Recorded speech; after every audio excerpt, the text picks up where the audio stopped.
certified sex therapist. In this space, I'm a relationship mentor. And what I used to do is work with a lot of women who were in the space where they felt like they couldn't communicate with their partner.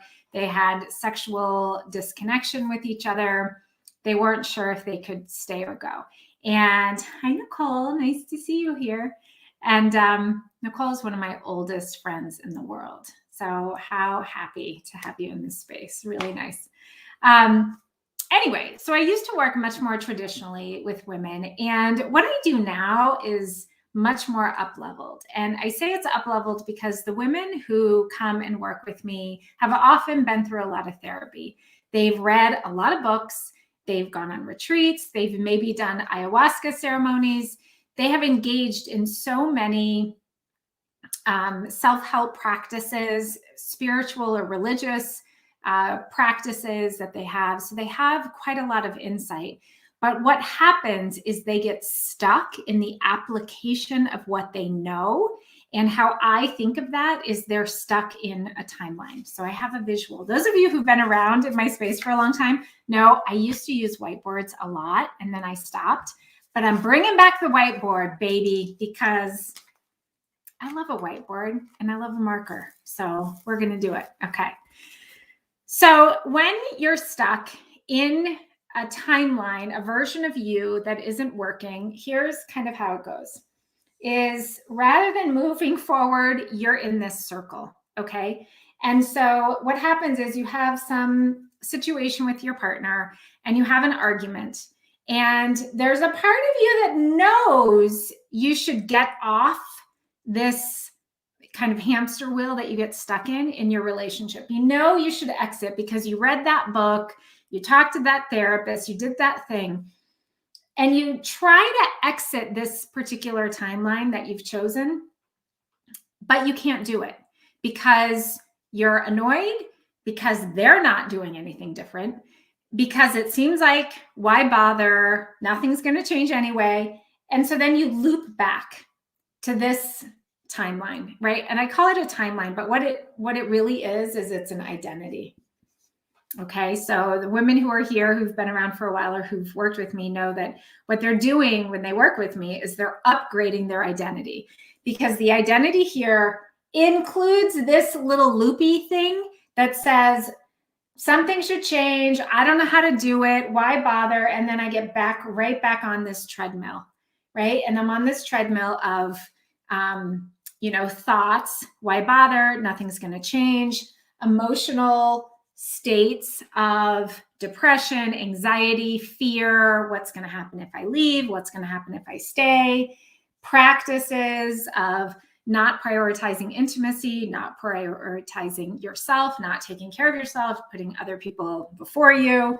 Beliefs that you can't have anything different. It's always going to be this way. Nothing's going to help, right? And so you keep doing this. And then maybe you find a great yoga teacher or a coach or a therapist, whatever it might be.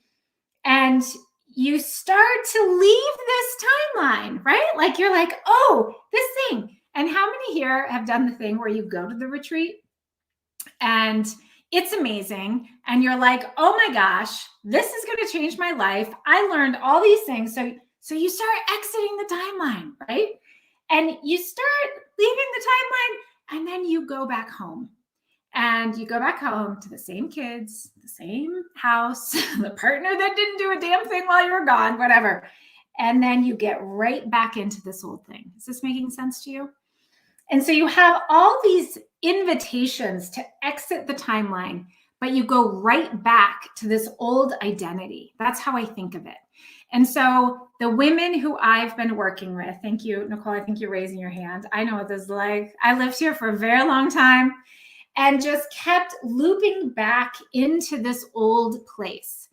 And you know you're in this old place when you say things like, I'm so sick and tired of hearing myself say this, right?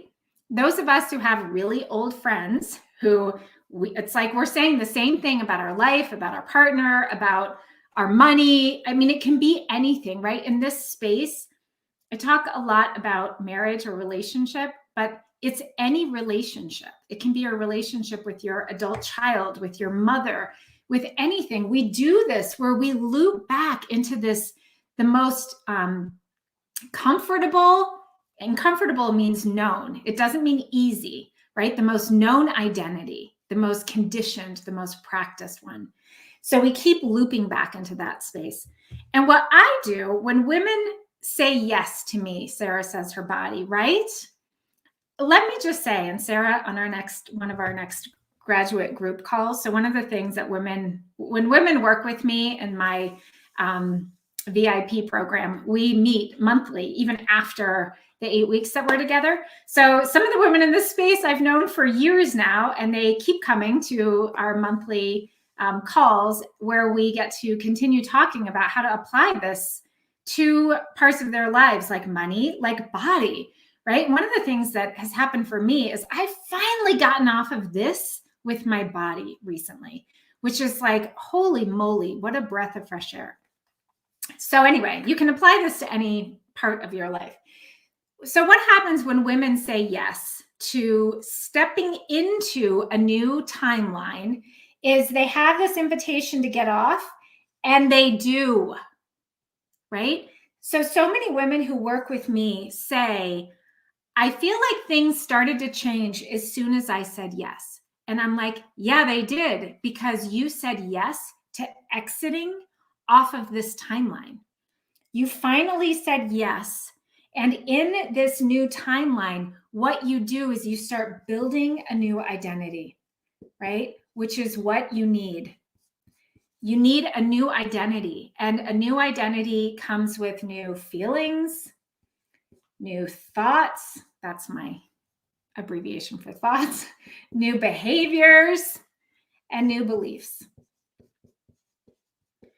And when you stack all of that, what happens is you get to literally create a new future. But you need to have all these things, and you need to condition them every single day. It's why it is that things change so quickly for most of the women who I work with, because we are working together every day for many, many weeks, and they are conditioning all of these parts of themselves in real time. And in real time, what happens? Life happens. So they're going along conditioning their new belief. And this is like a freaking black hole, right? And it wants to suck them back in because their partner is showing up in the same way. Nicole said her career. Your career is showing up in the same way, or the lack of career, or the thing that you want, but you don't know how to get to, right? Whatever it is for you that's out there, it starts pulling you back, and it pulls you back because it's the most conditioned place for you, right? And because most people don't have a really solid future vision of themselves. I call that your 2.0. So this, in my world, is your 2.0 self. This is your 1.0 self. And you have to really know who this version of you is and who this version of you is when the shit gets real in your life, when you can't pay your mortgage, when you find out your partner just had an affair, when your 16-year-old took the car and wrecked it, right? When the real stuff of life happens is when it wants to pull you back into this space. Sarah is such a good student. New feelings, new thoughts, new behaviors, new beliefs. Yes, you have to have all of those things. And what most often happens is we have this idea of a new career or a new relationship, but then we're anchoring old feelings from the old identity that we have, right? The old feelings of scarcity. That's like, I think, one of the biggest ones that I see. And that old feeling is going to woo you right back into this place. This is never going to happen. I can never make money. I can never have the career that I want. I can never make the impact that I want. Why bother? Right? Now we have thoughts. You have that feeling that comes up. This isn't going to work, the scarcity feeling. And then all of the rest of this floods in and pulls you back into that old identity. Is this making sense? You like my drawing here? I hope that's helpful. What is necessary for you is to exit this old timeline. And in order to do that, you have to stack these new feelings, thoughts, beliefs, and behaviors, and then condition them every single day. And what I have found is when women work with me and they have a community, they have clarity, they have a container to hold them, because this old practice for most of us is decades in the making. And for most of us, it's rooted so deeply in this belief that I'm not worthy, I don't deserve it, it's not really going to work for me, right? And the truth is that you can make that truth, because that's this identity. It's not going to work for me. I don't deserve it. Why bother? And as long as you make it your truth here, it will be true for you. The women who exit this, and I'm one of them, I used to live here and now I don't. I exited that. And part of exiting it is surrounding myself with other women and people who are living in a different way as well. Every single day, even when all the things, they lose their job, or they didn't get a paycheck, or their partner left them, or they left their partner, or, all kinds of things, right? Especially in the last 2 years. I've worked with so many women over the last 2 years when the shit is hitting the fan, right? And during times when the shit is hitting the fan is the time to exit this old timeline. You have an infinite number of timelines available for you. And a timeline is a version of your reality in the way that you want to live your reality, right? It can be anything, but you have to be willing to dream it, to vision it, and then to hold your focus. So many of us, the problem that we hit is our inability to stay focused, because as soon as we're invited into the old identity, man, we crumble like a cheap lawn chair, right? We just fold right up. And so your yes to exiting that timeline is really important, right? Your yes to say, I'm not going back there. So I want to pause here. I know we have a handful of you here live. If you have a question or comment, drop it in the comments. I'm tracking you so I can catch those. If you're watching this on replay, #replay, and feel free to ask me any questions or post a comment, and I'm happy to get back to you to respond to that. It's really important for you to know that you can literally have a different reality, but you have to become the person who says yes to that new reality first, right? The woman who says yes to exiting the old reality of not having the career that she wants, the relationship that she wants, the body that she wants, the blah, blah, blah, blah, blah, right? The woman who says yes to the new reality will have the new reality because she just said yes to it, right? And the woman who says, I can't have it, why bother, is going to have that old identity, right? Isn't that so fascinating? That's how we're designed. So if you have that knocking in your heart, if you have that knocking in your being, that you want to exit your old identity, then it's really important that you listen to that. So Nicole has a question. What do you personally do when life happens and your old ways surface and you try to push you to the old reality? Yeah, because that happens all the time to me, right? For sure. And what I recognize is that the old reality, it's actually inviting me to reaffirm who I am now, right? I've shifted it. I've reframed it so that the old reality is not trying to entice me back. It's inviting me to stand with, to be a stand for what I am now, because there's no room in my life anymore for thoughts of scarcity, thoughts of this isn't going to happen, this isn't going to work. But I don't have any room for that. It will work always, because I have a foundational belief that the world conspires for my greatness. Those of you who've worked with me have heard me say this for the last many years. And it does. The world totally conspires for my greatness. Even when crazy things happen and I have to leave my house unexpectedly in Mexico, the world conspires for my greatness, right? And so I have such an ironclad belief in that.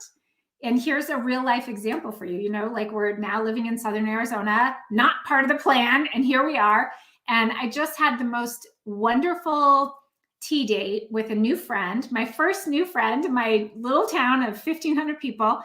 And it was such a love connection. And she and I sat at my kitchen table and we're like, I love you and I love you too. And it was such a sweet, perfect example of how even in all of what's felt like a lot of chaos the last 6 or 7 months for me, the world is conspiring for my greatness.